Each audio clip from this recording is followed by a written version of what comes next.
ഒന്നാമത്തെ അടയാളമാണ് അവിടെ പറയുന്നത്, അല്ലദീന യുഅ്മിനൂന ബിൽ ഗൈബി വയുഖീമൂനസ്സലാഹ്.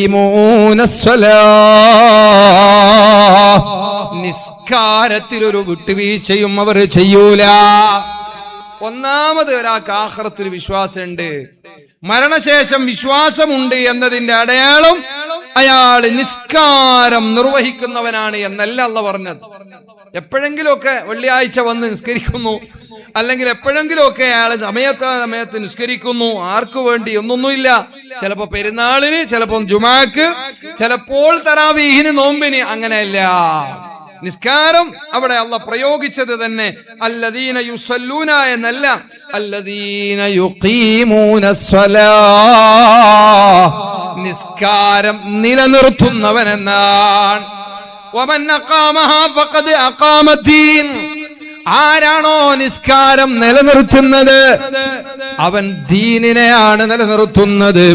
വമൻ അദമഹാ. ആരാണ് ആ നിസ്കാരത്തിൽ വിട്ടുവീഴ്ച ചെയ്യുന്നത്, അഥവാ ചിലപ്പോ ലോറ് കരിക്കും, അസറിക്കരിക്കൂല, അസറിക്കരിക്കും, മാരിവക്കരിക്കൂല, മാരി നിസ്കരിച്ചാലോ ഏശാ നിസ്കാരം, പിന്നെ ഏശാ നിസ്കരിക്കൂല, സുബഹി തീരെ നിസ്കരിക്കൂല. ഇങ്ങനെയുള്ളവനാണോ അവനെ കുറിച്ച് അല്ലാഹു പറഞ്ഞത് അവൻ ദീനിനെ പൊളിക്കുന്നവനെന്നാണ്. മഅദല്ലാഹ്. അല്ലാഹ് നമ്മളെ കാത്തു രക്ഷിക്കട്ടെ. മുഅ്മിനീങ്ങളെ, ഉമ്മമാരെ, ഒരു സത്യവിശ്വാസിയുടെ അയാൾക്ക് ആഖിറത്തിൽ വിജയിക്കുന്ന പാരത്രിക ലോകത്ത് അയാൾ വിശ്വാസമുണ്ടെങ്കിൽ അയാളിൽ ഉണ്ടാകേണ്ട ഗുണമാണ് നിസ്കാരം. എന്തൊരു ഭംഗിയാണത്, എന്തൊരു മധുരമാണത്. ബാങ്ക് കേട്ടാൽ വേറെ എന്ത് ശോലും എടുക്കൂല. എത്ര തിരക്കുള്ള യാത്രയാണെങ്കിലും ബാങ്ക് കേട്ടാൽ എനിക്ക് നിസ്കാരം മാത്രമാണ്. നിസ്കാര ശേഷമേ ബാക്കിയുള്ള ഏത് കാര്യവുമുള്ളൂ. ഇത് ധൈര്യത്തോടെ പറയാൻ പറ്റിയ എത്ര ആളുകൾ ഈ സദസ്സിലുണ്ട്, എത്ര ആളുകൾ നമ്മുടെ ചെറുപ്പക്കാരിലുണ്ട്. ഉമ്മമാരെ, അല്ലാഹ് നിങ്ങൾക്ക് എന്ത് കുറവാ തന്നിട്ടുള്ളത്? നല്ല നല്ല ഭക്ഷണം നിങ്ങളെ വീട്ടിലുണ്ടല്ലോ, നല്ല വീട് താമസിക്കാൻ അല്ലാഹ് നിങ്ങൾക്ക് തന്നിട്ടുണ്ടല്ലോ, നിങ്ങൾക്കല്ല നല്ല ഭംഗി തന്നിട്ടുണ്ടല്ലോ, നല്ല കുടുംബം തന്നിട്ടുണ്ടല്ലോ. അല്ലാഹ് നിങ്ങൾക്ക് തരാത്തതെന്താണ്? എന്നിട്ടും എന്തേ ഒരു ചെറിയ ആഘോഷം വീട്ടിൽ വരുമ്പോ, ഒരു കല്യാണം വരുമ്പോ, അല്ല ഒരു ചെറിയ ഒരു ഫംഗ്ഷൻ വീട്ടിൽ നടക്കുമ്പോ ളുഹ്ർ ഖളായി പോകുന്നത് എങ്ങനെയാണ് പെങ്ങളെ? നിന്റെ ശരീരം ശുദ്ധിയുള്ള കാലത്തോളം, നിന്റെ തലയിൽ ബുദ്ധി നിലനിൽക്കുന്ന കാലത്തോളം നിനക്ക് ഒരൊറ്റ വക്ത് നിസ്കാരവും ഒരു കാരണത്താലും ഖളാ ആക്കിക്കൂടാ.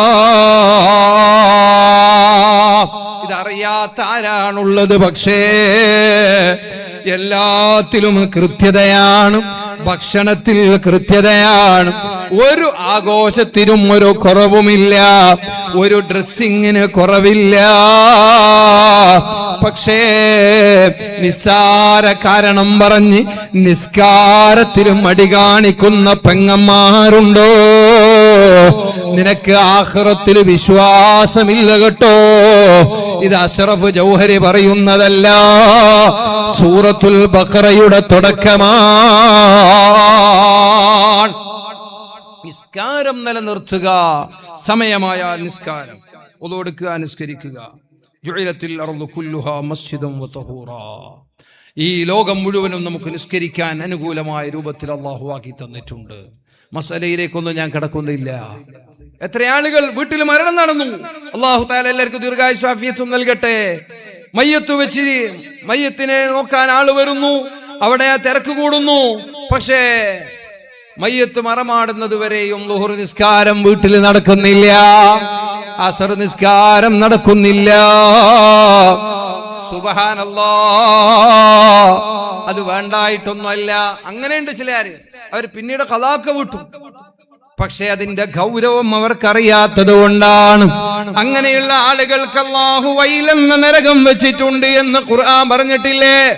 എപ്പോഴെങ്കിലും നിസ്കരിക്കുന്ന ആളുകൾ വൈലുൽ ലിൽ മുസല്ലീൻ, അങ്ങനെയുള്ള നിസ്കാരക്കാർക്കാണ് വൈൽ എന്ന് പറയുന്ന വളരെ കഠിനമായ ശിക്ഷയുള്ള നരകം വെച്ചിട്ടുള്ളത്.